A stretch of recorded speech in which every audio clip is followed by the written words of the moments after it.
Guys, you're in for a treat. This is super, super great. And this is probably a sales framework that in the real estate space you haven't heard before. But as we all know, sales is sales and psychology is psychology. So I'm really, really excited that she agreed to come and like bring this into us. And we've been talking about doing this for so long.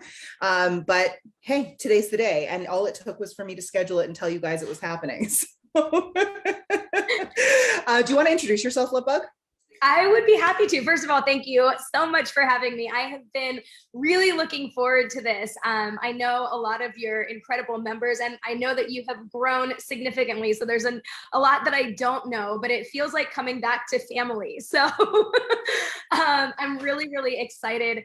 I have taught this framework in pretty much every sales environment you can imagine. And it's something that works across the board. It's not a script. It doesn't confine you in, and it's not winging it. So when I think of sales, I think of a continuum where scripts are kind of where we start and where beginners need to start when they have no idea what to say.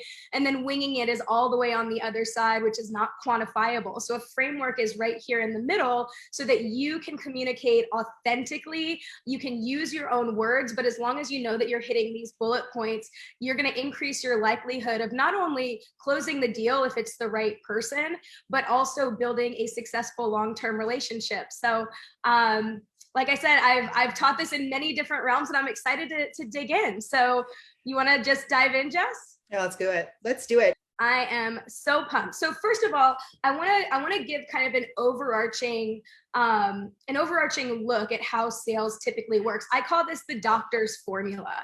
So I think of it like this. If you walk into a doctor's office, right, with like a sniffly nose, and your doctor opens the door, comes in, takes one look at you and goes, "I know exactly what's wrong. You need Prozac." There's going to be a big disconnect there. And I think that's what happens a lot of times in sales. It's like we get so excited about what we have to offer, and we're focused and we're on our mission that we're like, this is what you need, without actually doing a consultation, without actually asking the right questions. So 70%, just globally, 70% of the sales conversation needs to be a consultation, which Absolutely. means, right? And like, you're asking the right questions, you're getting to know what they need, so that then, 20% is the evaluation, right? So if you're in a doctor's office, they're going to ask you questions, they're going to poke around, right? They're going to actually examine you, right? And then 10% is the actual diagnosis of here's what we do. So translating that to sales is 70% is asking questions, building rapport, getting to know them. 20% is you really making sure that it's the right fit and evaluating for them and for you. And then 10% is the close. So that's kind of the overarching. So this is going to shock people, and I love it when you talk about this. How many questions do the top salespeople ask in an average conversation? Yeah, so I actually learned this statistic from Europe's top sales trainer, and the answer is 72 questions. On average, the top most successful sales.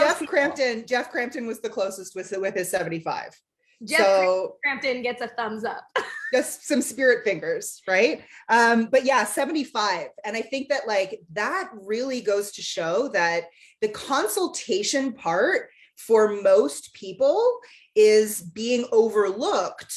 Yes. For the selling part way too often. So I think that it's a great eye opener, and I'm glad that was fun. I'm glad we did that. Yeah. Yeah. And in fact, let's talk about questions. Before I go into the whole framework, these questions, there are 4 types of questions that need to be asked in a successful sales conversation, and they fit into the framework. So is it okay if I just dive in on those? Yeah, go for it. Okay. So there are 4 types. The first type of question is warm-up questions. This is like the typical, how's the weather? How are you doing? Anything personal that you know about them before you actually break the ice, right? Breaking the ice, right? And the thing is, a lot of times this is really overlooked, but I always say people will break contracts, they won't break relationships. So if you can take time to warm things up, to get to know them, to show that you're actually interested on more than just the surface level, it sets a really good foundation for the conversation. Mm-hmm. The second type of questions that you should be asking are qualifying questions. This prevents you from wasting your time if somebody just isn't qualified. And it also, it also makes sure that at the end of the conversation that you're not getting a ton of objections, because you're really making sure that you're covering that in, probably the first 20 minutes of the conversation. Yep. The third type of question are personal questions. These are vitally important. This is what I call pinpointing the pain point. Jess, I know that you always talk about how moving isn't just a financial decision, that it's an emotional decision, right? And honestly, that this is the work. And the reason why I wanted to bring Erica here today is because the way that she teaches things is so in alignment with the way that we teach things. Right. So the pain points, identifying the pain points, using that as a content type, as much as she's talking about overcoming objections before you actually get the objection at the end of the conversation, we talk about that, and we do that in the content marketing as well. So this is all, like, everything that you're hearing today, especially if you're in the listings lab, is really going to make a lot of sense and kind of bring it all together. Yes, and that's and another thing to kind of tag on to that is consistency builds trust. So when they hear these things from your marketing message, and then you're asking the questions so that they can share with you what their pain points are that you probably already know, it creates a level of consistency. And Jess, you talk about this, like being in the back of their head. Right? Mm-hmm. And we need to carry that all the way through, from the first time that they see your marketing message all the way through the sales conversation. And what that does is it builds successful long-term relationships, and people keep coming back, right? Can we talk a little bit about, like, because you and I both have a bit of a hatred for scripts. And can we just talk a little bit, before we actually really jump into the framework, can we talk a little bit about why? Yes, we can absolutely talk about why. So here's what I will say. If somebody has never, ever sold before, ever, scripts are a good way to get started, because you can kind of take some things out of there and apply them later on. But other than that, if you've been in the business for more than, let's just say, 6 months, then you need to be using your own dialogue, right? Imagine, it's the same reason why you don't use canned ads for everybody, because it comes across as cheesy, it can come across as pushy, it boxes you in, and irrelevant. Completely irrelevant. Yeah. Because and the other thing, it gets us really in our head about following the script, where really the successful sales conversation happens when you can actively listen and be able to pivot with the person you're talking to and go deeper with them. Yeah. I should probably tell them the fourth type of question, shouldn't I? Sure, go ahead. Yeah. No, you're fine. This is my least favorite anyway, so I have a tendency to forget. It's technical questions. Technical questions are just dates, times. Does this work for you? Does that work for you? Yeah. That's the fourth type.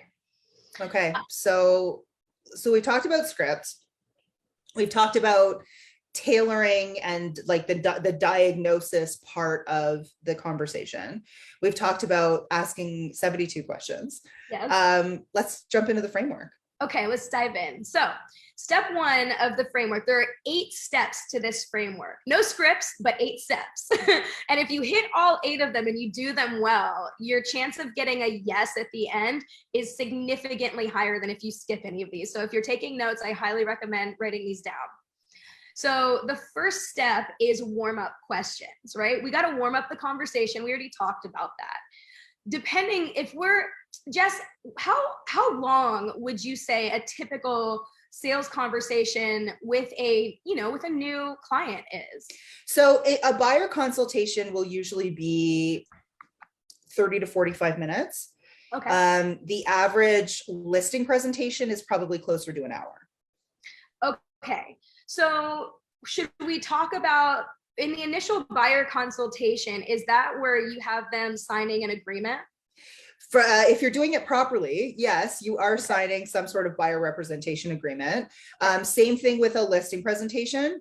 Okay. If you're going into a listing presentation, then the ideal outcome is to get a listing signed. Most people will show up with paperwork, but the listing presentation, you're more likely to end up with a follow-up conversation or a follow-up meeting.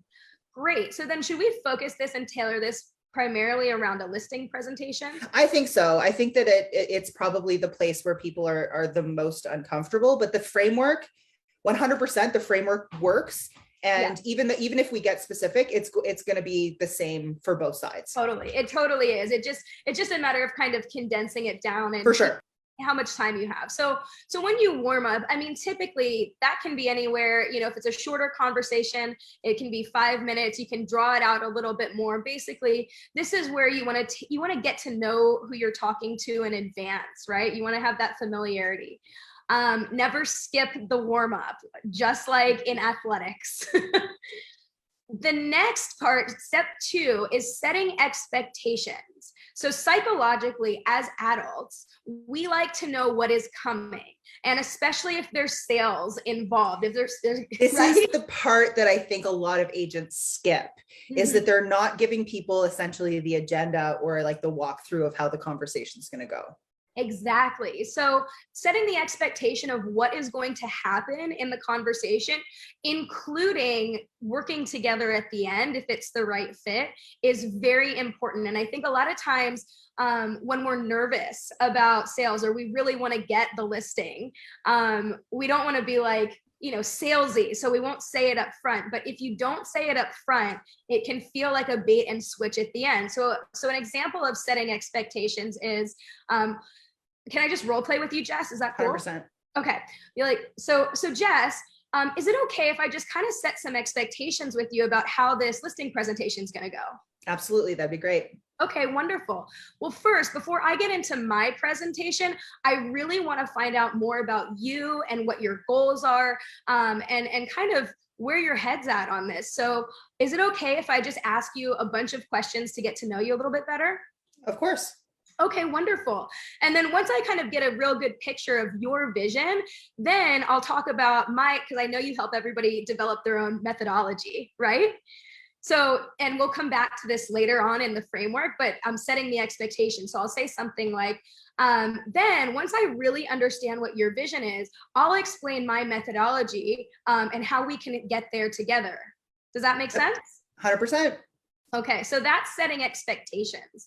Now, there's another part at the bottom of setting expectations, right after you get the yes. And this is my favorite part. And I call this step 3 is the promise. Okay. And so what the promise is, 1 is it saves you if you're talking to somebody that's not qualified. And 2, right? 100%. Yeah. And 2 is it gives you an opportunity to deliver on a promise if they are the right fit. So here's what that would sound like. I'm going to set these expectations with Jess, say, hey, you know, here's the way I work. Here's the way I do business. I promise you that if I can help you with this and I feel 100% confident, then we're going to partner up today and we're going to get this listing on the market and help you achieve all your goals. Right. Yep. On the flip side, I'm a really straight shooter, and this part is important. So if anything comes up where I don't think that I am the right person to help you, I will not waste your time and I will let you know right away. And I usually add, in a situation like that, I will do my best to point you in the right direction. Absolutely. And so what that promise does is it takes the pressure off of them and it allows them to be present and open and honest with you in the conversation. Because really effective sales is simply helping the right person make the right decision. And if somebody is not qualified to work with you, I don't want to see any of you wasting your time. I want you to spend your valuable time talking to people and getting those listings that are going to pay off, right? And a great example is, let's say that you sit down with someone, you're in a listing presentation, and they want to list 50% over what you really truly believe that this house will sell for. Mm-hmm. You know, that in everyone's opinion should be an unqualified seller. That is someone who has unrealistic expectations, and that house is not going to sell. Even if you go at it, and I would highly suggest that you never do this, where you think, well, I'll take the listing and then work them down, because that's never going to happen. You're never going to get them down far enough. And chances are you're going to spend all of your time and energy and bandwidth getting them to the price point that you actually think that it should be at. And then they're going to go and list with someone else for the price point that you actually initially told them was the correct price point. So what I suggest is you use a lot of this conversation to also not only change the power dynamic, because I think a lot of the time what happens is the sellers will be kind of sitting on their throne thinking like, you're here to fight for my listing. When you start and you preface the conversation this way, it will really show them, okay, you know what? They don't work. This person doesn't work with everyone. This person's actually making sure that like they can help me and that this is actually properly going to be worth their time. Absolutely, 100%. And that really leads into step 4 is qualifying them. Step 4 is to qualify. And, you know, exactly what you're saying, Jess, is so dead on, because this is where you have to ask those difficult questions. I don't know if this is the proper way to ask it, you know, in your industry, but something along the lines of, you know, did you have an expected sale price that you were wanting to list for? Yeah. Something like that, right? That's definitely part of the qualifying conversation that needs to happen so that you guys are on the right page. An old school listing presentation will walk someone through a CRM and then at the end tell them what their suggested price would be from your opinion. That's actually, in my opinion, not the right way to do it, because you should be getting their expectation or their thought process right from the beginning so that you can handle all of the objections that may come up between that first initial them sharing that with you and when you give your suggested pricing. So there needs to be some objection handling, especially if those two numbers are going to be different. 100%. So Jess, what would be some specific areas that people, you know, need to qualify or would tell them if it makes sense to move forward or not? Well, I think time frame.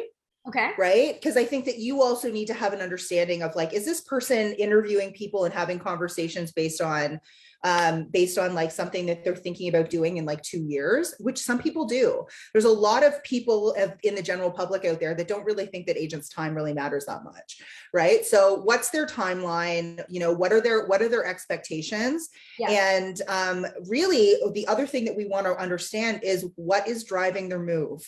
Yes. What is the pain point that is driving their move? Why are they moving? People don't move because it's fun. People move because there's something in their current situation that they want to change with a physical move. Yes. And you know what? That leads into step number 5, which is those personal questions. So you can see how all of these kind of flow together. When we qualify, it's really about the brass tacks, like you're saying, time, expectations, you know, how much they want to list their home for, you know, really making sure that their expectations are realistic and you can meet and exceed those expectations. Another one would probably be decision maker, right? Are all the decision makers there? Is there anybody else that needs to be involved, right? I'm sure that we've all been in a situation where you're meeting with someone and then at the very end of the conversation, they're like, well, I need to talk to my mom or I need to talk to my dad, especially with young buyers or sellers. Their parents tend to be very, very involved. And then you're like, well, I've just gone through this entire presentation and then this person is going to butcher it and try to reiterate everything that I've done, and without any of the psychological buildup, without any of the proper positioning, and try to reiterate what I've said to a third party. That's never the right situation. You always want to make sure that every single person who has any say and any say or any pull whatsoever is in the room. Absolutely. And the qualifying part is do not pass go, do not collect $200 if you don't get a resounding yes on each of the areas, whether it's time frame, whether it's list price, whether it's decision maker, you know, any of those things. If you don't get an absolute yes, you need to stop the conversation, because if you stop the conversation and reschedule, let's say, if, you know, a parent needs to be present, Yeah. you have such a greater likelihood of getting that listing than going through and, like Jess said, having them try to explain it later on. Even if they press on you, say, you know what, this is very important. We need all decision makers present, because I can't know if I'm the right one to help if I don't have everybody present so everyone can ask questions. I want to make sure that I'm here to serve you. Let's set up another time where your mom can come or whoever. Absolutely.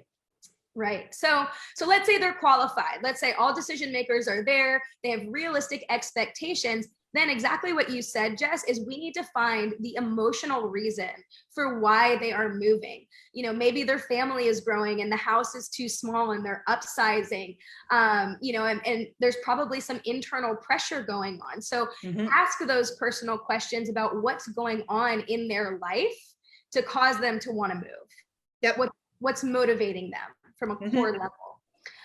Once you have a full understanding that they are qualified, what their expectations are, you know, really the deeper reason. And sometimes it can be a little painful. Now, in old school sales, there's a lot of like digging the knife into the pain point. And this framework is not about that. It's about unearthing the pain point. But then step 6 is about building a vision together that's even greater than what they have in mind, because you are the expert. So if you can enroll them in a bigger vision or an easier vision or a better way than they have in mind, you're giving them value before you're even working together. And that also builds trust. Absolutely. I think that and if we want to kind of bring that back and ground it into a listing presentation or a buyer consult, it really, like, once you understand the emotional reasons for a move, it allows you to actually dig into that with them, share stories, share your own experiences, talk to them a little bit more about, tell me more about that. How has that been showing up for you? It allows you to dig a little bit deeper into the pain point. You're not, the way that I've heard it said before is, you're not stabbing a knife in their back. You're just turning them around and showing them that there's a knife in their back, right? It's illuminating the pain point without it ever feeling icky or yucky. Basically, what you're doing is you're allowing them to see the true reasons why they should be making this move and how well you understand this process and what they're going through. Because at the end of the day, what you're trying to do is build a deeper connection and build a deeper relationship than all of those other agents who have come in, talked at them for 45 minutes, and then told them that they'll list for 1%. It's not about the being faster or cheaper. It's about really connecting with this person and having them feel really seen. Absolutely. This is also another opportunity, or a perfect opportunity rather, to even share a case study, you know, say, I totally understand where you're at. You know, you remind me of my clients, Kate and Matthew. You know, they were in the exact same position when we first started working together, and then you can tell about the vision for them. Right? So that adds credibility to you. It shows your expertise. And it also kind of just alleviates a little bit of the stress that they are not alone. Yeah. So then the next step is really, and I call this the offer presentation. So it might be different. It's basically you're running through your signature system, your method. Yes. Or, like, you know, another way of looking at it is your core service package. Exactly. So the vision is, are we in agreement on this vision? Do we both want the same thing, right? Are we sitting on the same side of the table? And if you get a yes, then it's like, great. Would you like to talk about how we can do this together using my proven methodology? And they're going to say yes. Right? That's kind of, and it's really important that you have interaction, and this is a conversation. I actually hate the word listing presentation, even though, like, you know, right across the board, if that's what it's called in the industry, I always call it a listing conversation, because it is a conversation. And when we forget that this is not a presentation, you're not talking at someone, you're not standing on stage in front of 800 people. Right. You are sitting probably in somebody's living room, or at the very least on a Zoom call, you know, 1 on 3 at the very most, right? This is a conversation, and it's super important that there's consistent back and forth, Yes. that you're not talking at people, that there is consistent feedback coming from the other side. 100%. Absolutely. And when and when we're presenting the offer, we don't just go from this beautiful conversation where they've like bared their soul to you and you've created this vision to like, now let me show you the thing. Really, all of that was to lead gently into, let's talk about the methodology and how it works for you. So specifically for you, this is where we start and tie it back to the vision that you created. So the offer is really, Jess, you talk about this in marketing, how when people make a buying decision, they make the decision emotionally, but they need to back it up with logic. They always have to back it up with logic, right? So you have to give them both. Right. And that's what the offer presentation is designed to do. We've emotionally got them into the vision. We're on the same page. Now, here are the brass tacks of how we're going to get there together, specifically for you and what your needs are. That's what a proper offer presentation should be. It's a conversation. Absolutely. And I think it's so important that you recognize at this point, if you're here, that it's the majority of the conversation has been setting up for this one part. Most agents will spend 90% of the conversation on this small aspect of it, which is backwards. Exactly. So if we bring this back to kind of the doctor's formula that we talked about, the consultation ends once you guys have gone through creating the vision together. Yeah. And now the offer and presenting your methodology and talking about that's the 20% where you're just making sure that everybody's in agreement that this is how we want to move forward together. Mm-hmm. And asking yes questions. Does that sound good? Does this sound like what you're looking for? Is a really powerful question. Do you have questions? Yes. Ask people if they have questions, because so often you wait, like, get the feedback. Like, does this make sense? Or like, is there anything here that like you're not understanding all the way along? And then when you get down to what Erica calls the brass tacks, it's super important because that you're on the same page. You're coming at it from the same place. You're not coming at it of, you think that everything's been super clear and this other person is super confused, right? Exactly. You want to make sure that you're on the same page going into this section of the conversation. Absolutely. So then once you guys are in agreement, so it's important for each of these steps that you're in agreement together and you're asking those yes questions and you're getting a resounding yes. And just like I mentioned earlier, if there's any hesitation, even if you can just feel a little bit of hesitation, just stop.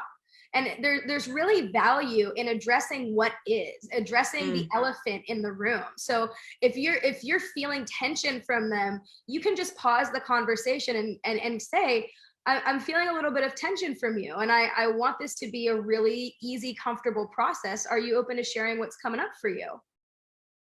And then provided that you're getting resounding yeses on all of this, step 8 is close and congratulate. And so what that means is you say, okay, great, let's do this together. I have this listing agreement. I'm just going to have you fill out a few pages right now, have them fill it out first. And then after everything is done, that's when you get to congratulate, you get to be excited. And in essence, at that point is when you reinforce, it's what I call the buying decision, but the agreement that you're working together. Absolutely. So I think that the thing that's super important here is that when you're talking about sales conversations, it's really easy for people to talk themselves out of things down the road. So if possible, you want to come prepared with some sort of an agreement, even if it's an exclusive agreement, while you prep everything to get ready for the actual list, right? Like, let's say that there's painting and staging and all kinds of things to happen before the house is actually ready. Then, maybe what you do is you sign some sort of an exclusive agreement for a period of time while the house is being prepped, or you at least have some sort of a one-page agreement that just goes through everything that you're going to be working on in order to get the home ready, with basically like a letter of intent that this person is going to be listing with you. This is the part that I think a lot of agents forget to do, or just, go into it with blind trust. when people sign something or a proper solid agreement is made, there's more commitment from both sides. And this is an important part of the conversation. Absolutely. And especially if all 7 steps up until this point are done correctly, there's a very high level of trust built. And having them sign an agreement on the spot creates a solid container so that they're not going to go home and question it, as you say, and they're going to feel really solid and locked in. They have something tangible.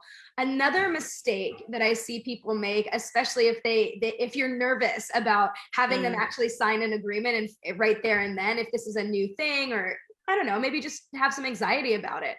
What people will do is they'll show the excitement and the congratulations in advance of having people sign, right?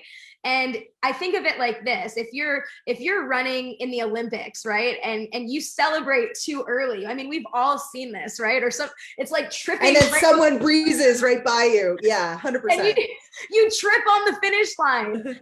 You know, and that can happen because when we get overly excited before we have this container, before we have a signed agreement, it can make people feel a little bit like, are they pulling one over on me? Right?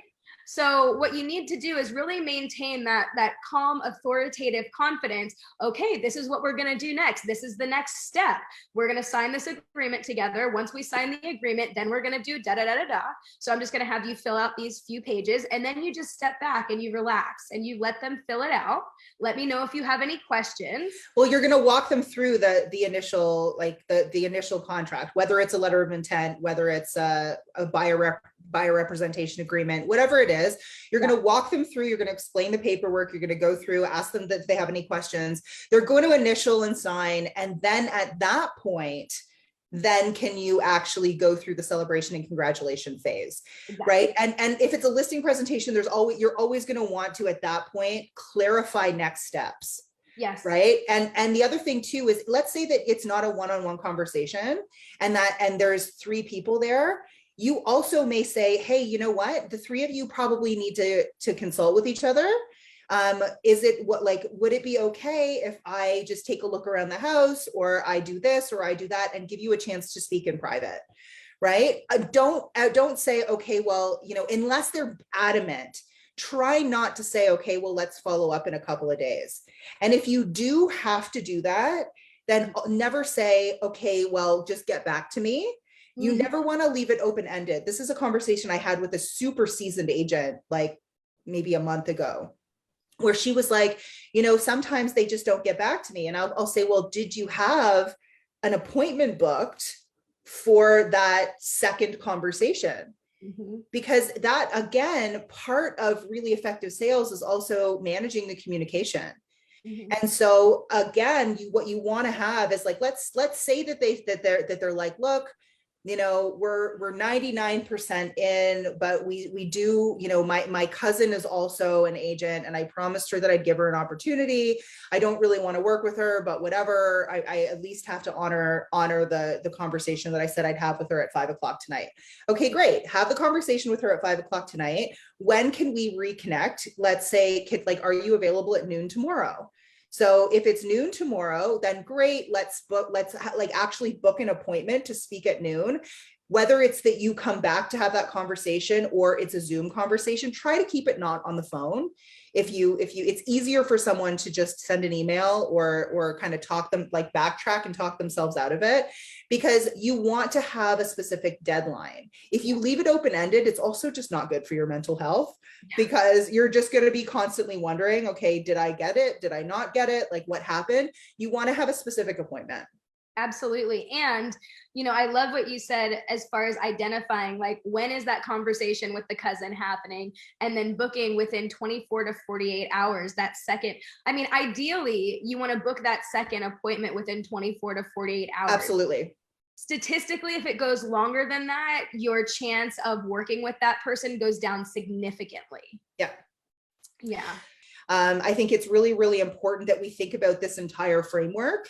And you can kind of go through and massage it and make it your own in a way that feels really good for you.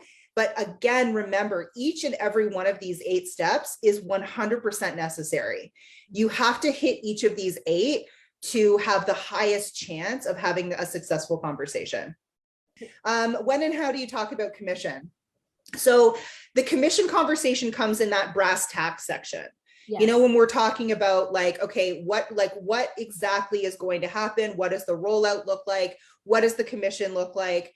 All of that happens during that part. The worst thing that you can do is lead with the commission conversation, because that at that point, you've essentially lost them. Yeah. And so often for me, it's a red flag. If someone sends me an email or at the very beginning of the conversation says, how much is it? Then I know that this person is in the wrong headspace and that I probably can't help them. Yeah. Because they're not focusing on the value and they're not focusing on the outcome. They're focusing from a place of scarcity. So it's super, super important to go through this entire process so that you guys are actually approaching it, like Erica said, from the same side of the table. Mm-hmm. So often sales can feel like this, mm-hmm. and it should never be that. You guys are walking side by side. And so positioning everything so that you guys are on the same team, you're on the same side. This person knows that you are fully invested in getting them the outcome and helping them. Then at that point, you can talk about commissions. Absolutely. And then, and just state it as it is, you know, you go through your methodology, how you're going to get there, you go through the brass tacks, and then finally at the end, you go through the commission. Does that all sound good to you? Absolutely. So Renata's asking, you know, if you don't really know this buyer and you're going into a consult, this same conversation still applies. Yes. Even like, let's say you get a sign call and you're meeting someone at a property, you've never met them before, they're unrepresented. Even as you're walking through a property, you can still walk them through these 8 steps while you're walking through the property. Yes. So what you're doing is you're getting to know them better. You're building a relationship. You're talking about their situation. It really makes a huge difference. The chance of that person actually signing something with you and working with you in the long term is much higher. Absolutely. Yeah, exactly. So Renata, exactly. That's what we want to really focus in on. All of these 8 steps still matter. Mm-hmm. Okay. It like the key to everything. Let's say if you get a sign call that's to your phone, you're not meeting that person in person yet. The goal of everything should be to book a consultation. Yes. Okay. Especially if you're working cold leads, you still, the end goal is to book a full consultation. Yes. Okay. Otherwise, a lot of the time people treat agents like a revolving door, mm-hmm. and you're just there to open the door. That is the opposite of what you want to be doing. Absolutely. Really, yeah. Sorry, go ahead. I was just going to say, and if you get that phone call, I mean, really just those first 4 steps, right? The warm up, the expectations, the promises, and qualifying them, you're pre-qualifying that consultation. And then, you know, the expectation is, you know, is it okay if I just ask you a few questions to see if it makes sense for us to book a full consultation, because I want to be respectful of your time. Yeah, absolutely. And we, again, like, this is how people in respected industries behave. Yes. And I know that I say this all the time. Agents tell me all the time, I want to be treated like my doctor or like my lawyer. Well, guess what? Your doctor and your lawyer don't just jump when you say jump. Mm-hmm. They book proper consultations. They go through a diagnostic process. They ask a lot of questions, and then they give you the advice that you need. It's the same thing. If you want to be treated like a respected professional, this process is part of that. And it's changing the way that it could be changing the way that you approach things, but it's super important. You're not there to just open doors and take what you can get. Absolutely. And look, not all money is good money. Not all clients are good clients. And if somebody's being super resistant to you in an initial conversation, I mean, you have to ask yourself, is this somebody, do you want to push? Is this somebody that you really want to work with? If they're not being, you know, open and forthcoming and answering your questions, and if they have an attitude, I mean, all of this is designed to save you time. Yeah. So you can invest that time in the right people that are going to pay off as well. And especially if you're going through, if you're in the listings lab or you're doing things the way that we teach them, you're going to have a lot of consultations. You're going to have a lot of conversations, and you only have a certain amount of time. So the most important thing is that you're working and spending time and investing your time in the right people who are actually going to have an outcome, as opposed to wasting time with a buyer or a listing that's not actually going to get to the finish line. Absolutely.